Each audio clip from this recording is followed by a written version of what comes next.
차를 i40를 선택하고 나서 후회하신 적은 없으세요? 이런 거를 다 따져보기 시작하니까 오 그걸 아신단 말이에요? 그 연소실 안에서 당연히 강력한 폭발을 필요로 하고. 그렇죠. 너 이렇게 쏘다간 큰일 나.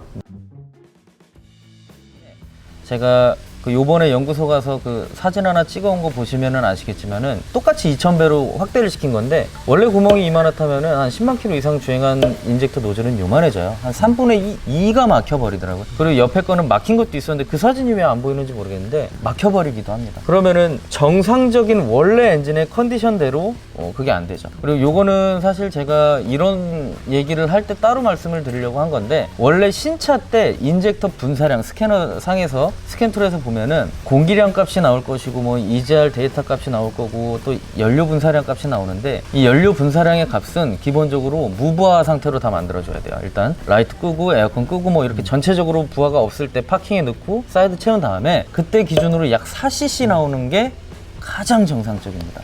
근데 한 5만에서 한 10만 킬로 정도 주행한 차들 보면은 대략 5cc에서 6cc를 분사를 할 거예요. 그럼 그 상태에서도 조금 더 안 좋아지면 막 7cc, 8cc도 분사하고 그래요. 근데 이 cc가 늘어난다는 개념 자체가 보정인 거잖아요. 그러면은 내가 생각했을 때 이 차에서는 원래 4cc만 분사해야 될 게 나중에는 노화가 돼버리면은 6cc, 7cc를 분사하게끔 보정을 해버려요. 너 이거 쏴서는 혼합비를 맞출 수가 없어. 좀 더 쏴.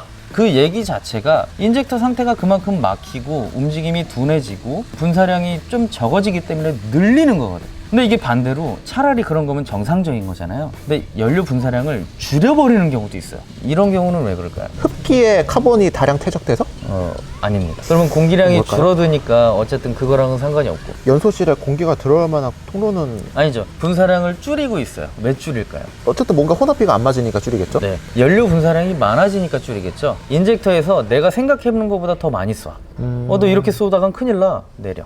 그런 이유가 바로 노즐 자체나에서 문제가 생겨서 분사량이 만약에 5cc가 나와야 된다라고 생각을 했을 때 그 인젝터는 쏴보면 7cc, 8cc 막 이렇게 나와버립니다. 그러니까 넌 너무 많이 나오고 있어. 줄여.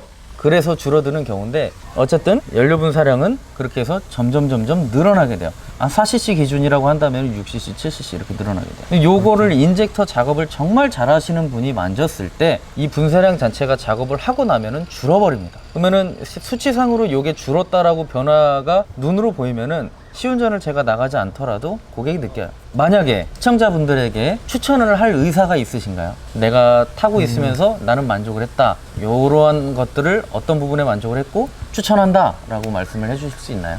예, UNG는 어떻게 보면은 지금 유로5의 거의 정석이라고 볼 수 있는 엔진이라고 봅니다. 일단 제 차가 UNG에 파워텍 6단 자동 변속기가 묶여 있어요. 이 파워트레인은 차주가 주기적으로 필수 정비만 딱딱 한다면은 고질병이라는 게 존재하지가 않습니다. 제 생각에는 그래요. 특히 인젝터. 와, 제가 인젝터도 딴 차종들도 조금 봤지만 UNG만큼 이렇게 편차가 고르게 나오는 인젝터는 처음 봤습니다. 예전에 작업해 보신 적이 있나요? 있죠. 그때 편차를 다 보셨었구나. 그 게이지 상으로는 잘 모르겠고 한 이 정도? 이 정도도 안 됐던 것 같아요. 한 1mm? 사실 유엔진들은 차이가 정말 없어요. 네, 잘 나와요. 네. 그래서 일단 그거를 추천드리고, 그리고 그 중에서도 포티를 추천하는 이유는 하체.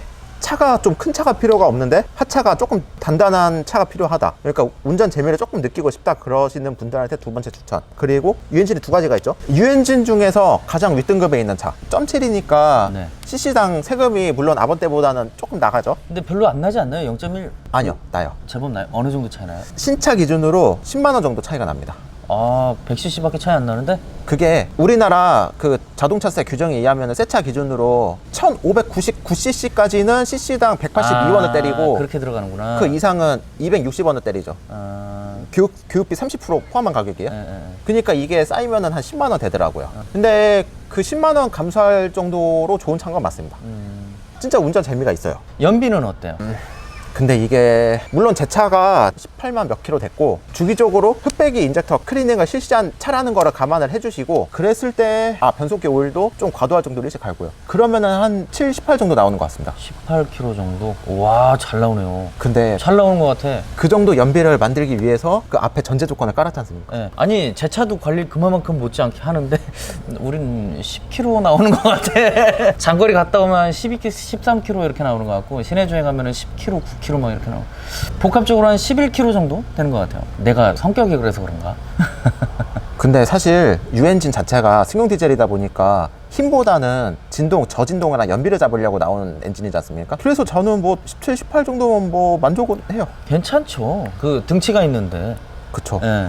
사실 요새 나오는 신형 유로6 기준 만족하는 7단 DCT를 물린 것보다는 당연히 안 나오겠죠. 지금 우리나라에서 그 정도 연비를 잡을 수 있는 차는 없다고 봐요. 아, 이것도 재밌겠다. 이 시청자분들 중에서 전기차나 수소차 타고 계신 분들, 또 출연할 의사가 있으신 분들은 연락 주세요. 전기차나 수소차는 내가 궁금하니 한번 보고 싶어. 하여튼 오늘 이렇게 촬영 응해주셔서 너무 감사드리고, i40를 고려 중이신 분들한테는 정말 많이 도움이 됐을 것 같아요. 그리고 제 개인적인 i40를 평가를 하자면은 디젤차 기준입니다. 디젤차 기준으로 참 잘 만들어진 차.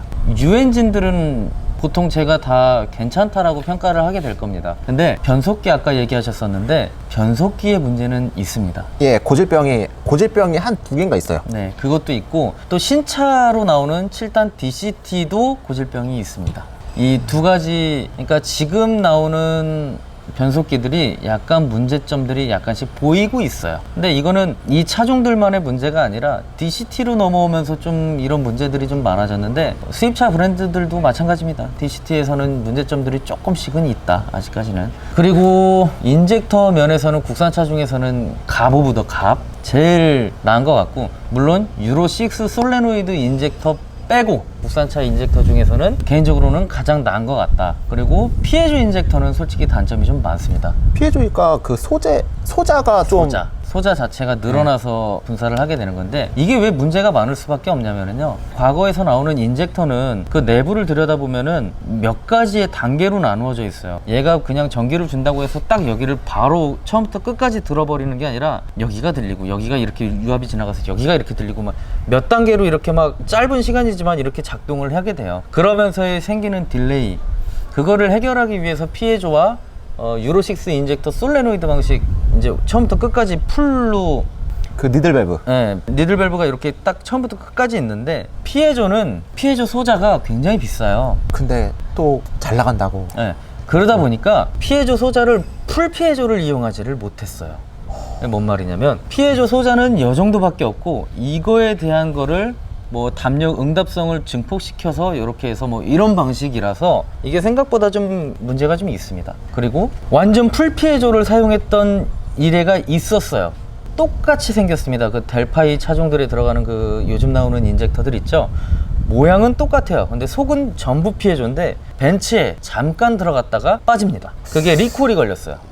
그러니까 벤츠의 풀 피에조가 정상적으로 따지자면은 현존하는 세계 최고의 피에조 인젝터예요. 세계 최고의 인젝터. 인젝터가 세계 최고는 맞는데 거기에 대한 문제점들이 많이 발생하게 됩니다. 근데 이게 소자가 아예 죽으려면 죽어버리든가 살려면 살든가 이게 아니라 운전자들은 잘 느끼지 못할 정도로 고장이 나요. 그래서 지금 국내에 돌아다니는 모든 차들이 말짱하게 돌아다니는 것처럼 보입니다. 근데 R엔진들 같은 경우에 피에조 인젝터 사용하는 차량들은 신차랑 어느 정도 주행한 차량 놓고 똑같이 타보면 두 개 차가 다르다고들 얘기를 합니다. 그런 식으로 약간씩 문제가 있는데 그게 잘 티가 나지는 않을 정도의 문제예요. 근데 이 벤츠에 들어가는 풀 피에조 이 인젝터가 문제점이 생기게 돼서 전량 솔레노이드로 교체하게 됩니다. 그러면서 프로그램 로직과 배선과 ECU가 전부 다 바뀌게 돼요. 초기에 나왔던 벤츠 디젤 OM651 차량들이 지금은 다 솔레노이드 인젝터로 다시 바뀌어 버렸습니다. 문제 때문에. 하여튼 그런 문제점들이 있는데, 이런 것들은 뭐 나중에 또 해당되는 차주님들과 만나서 또 이야기를 나눠보도록 하고, 오늘은 여기까지 하면 될 것 같습니다. 하여튼 i40는 참 괜찮은 차다. 차주님도 인정한다. 괜찮고, 중고차를 살려면 말리지 않는다. 괜찮은 차다. 살만하다. 아, 물론 이거는 디젤에 한해서입니다. 사실 가솔린은 잘 몰라요. 디젤에 한해서는 진짜 유엔진이 진짜, 그러니까 제때제때만 관리해 주신다면은 고장이 안 납니다. 지금 정말 18만 킬로 정도 타셨다 그랬죠? 예. 앞으로 또 많이 타실 것 같아요. 제가 생각했을 때는. 제 차도 봐봐요. 지금 31만입니다. 31만인데 DPF 차압이 50도 안 나와요. 디젤 차는요 관리하기 나름이에요. 자, 오늘 하여튼 이렇게 시청해주셔서 너무 감사하고 오늘 이렇게 귀한 시간 또 해주셔서 너무 감사드리고 하여튼 좋은 시간 됐습니다. 네, 감사합니다. 마지막으로 인사 한번 해주시죠. 디젤 세단을 원하시는 분들이면은 유엔진 달린 차는 진짜 한 번쯤은 고려를 해봐야 된다고 생각합니다. 그만큼 끝내줍니다.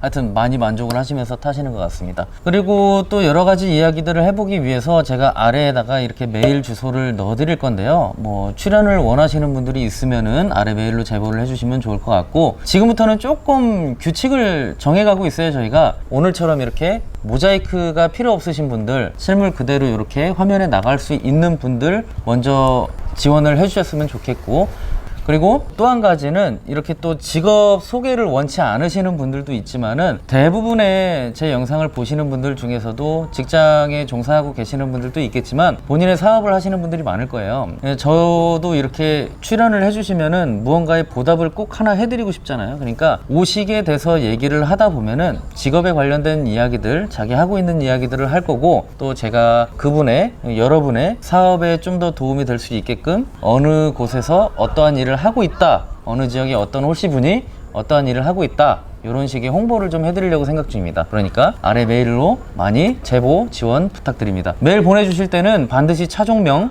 같이 넣어주시고요. 자, 오늘 그러면은 수고하셨습니다. 영상 마무리하도록 할게요. 다음에 뵙겠습니다. 안녕 한 번만 해주세요. 우리 이걸로 할까요, 이거? 예. 네, 감사합니다.